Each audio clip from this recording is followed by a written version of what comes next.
Praise the Lord. கர்த்தருடைய பரிசுத்த நாமம் மகிமைப்படுவதாக. கர்த்தர் இந்த நாளை நமக்கு ஆசீர்வதித்து தருவாராக. இந்த நாளிலும் ஆண்டவர் கொடுத்த வசனம் மத்தேயு சுவிசேஷம் 3ஆம் அதிகாரம் 8ஆம் வசனம். மனம் திரும்புதலுக்கு ஏற்ற கனிகளை கொடுங்கள். யோவான் ஸ்நானகன் அவன் பரலோக ராஜ்யம் சமீபமாயிருக்கிறது என்று பிரசங்கம் பண்ணுகிறார் வனாந்திரத்திலே. அப்பொழுது ஜனங்கள் எல்லாரும் அவரை தேடி வருகிறார்கள். அவர்கள் தேடி வரும்பொழுது அவன் சொன்ன வார்த்தை, நீங்கள் மனம் திரும்புதலுக்கு ஏற்ற கனிகளை கொடுங்கள். ஆனால் அந்த யூத ஜனங்கள் அவங்க என்ன நினைக்கிறாங்க அப்படின்னா, நாங்கள் மனம் திரும்பி நாங்கள் ஒன்றும் செய்ய தேவையில்லை, நாங்கள் ஏற்கனவே யாரோட பிள்ளைகள்? ஆபிரகாமின் பிள்ளைகள். ஏன்னா நாங்கள் ஆபிரகாமின் சந்ததின்னு சொல்லி அதில் அவங்களுக்கு என்ன இருந்துச்சு? ஒரு பெருமை இருந்துச்சு.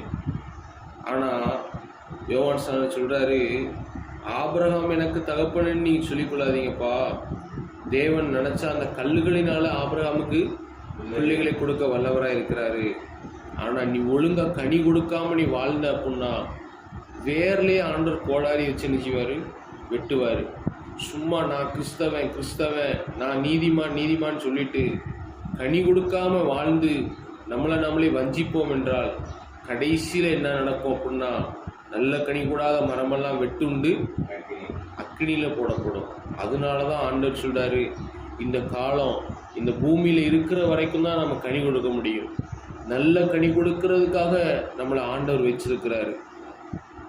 ஆண்டவர் இதற்காக என்ன செய்கிறாரு அப்படின்னா, நம்ம இன்னொரு சுவிசேஷத்தில் நம்ம வாசிக்கிறோம், அந்த எஜமானன் வந்து இந்த மரம் இன்னும் கனி கொடுக்கலையே, இதை வெட்டி போட்டுருவோமான்னு கேட்கும்போது அங்கே உள்ள தோட்டக்காரன் சொல்கிறான், ஐயா இந்த வருஷம் இருக்கட்டும், இன்னும் நம்ம இதுக்கு கொத்தி என்ன செய்வோம்? எரு போடுவோம், இது கொடுத்தா இருக்கட்டும், இல்லாட்டி வெட்டி போடுவோம் அப்படின்னு சொல்லி 3 வருஷம் அதுக்கு டைம் கொடுத்து ஒவ்வொரு வருஷமாக பார்க்குறான்.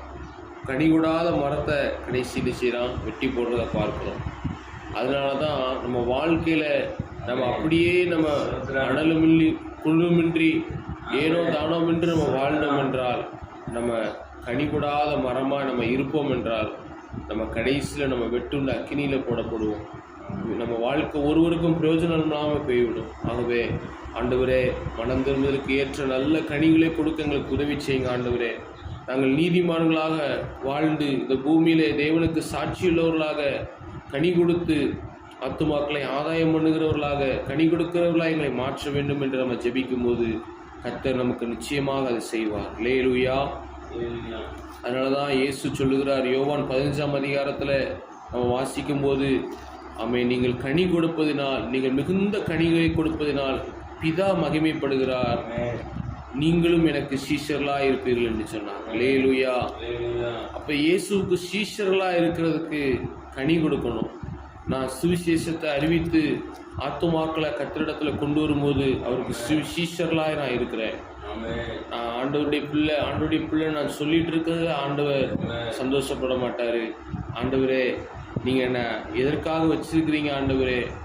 உங்களுடைய சுவிசேஷத்தை சொல்ல, அந்த சுவிசேஷத்தை சொல்லி ஜனங்களை கர்த்தரண்டை சேர்க்கும் போது பிதா என்ன செய்கிறார்? மகிமைப்படுகிறார்.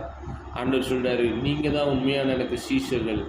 ஆகவே என் பிதா உங்களில் பிரியமாக இருக்கிறார், பிதா மகிமைப்படுகிறார்னு சொல்கிறார். ஆகவே மனந்திருந்ததற்கு ஏற்ற கனிகளை கொடுத்து நம்ம தேவனுக்காக சாட்சியாக வாழ்வோம்.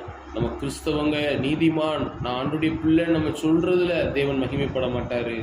மனம் திரும்புதலுக்கு ஏற்ற கனிகளை கொடுக்கும்போது பிதா மகிமைப்படுவார். நம்ம ஆண்டவருக்கு சீஷர்களாக இருப்போம்.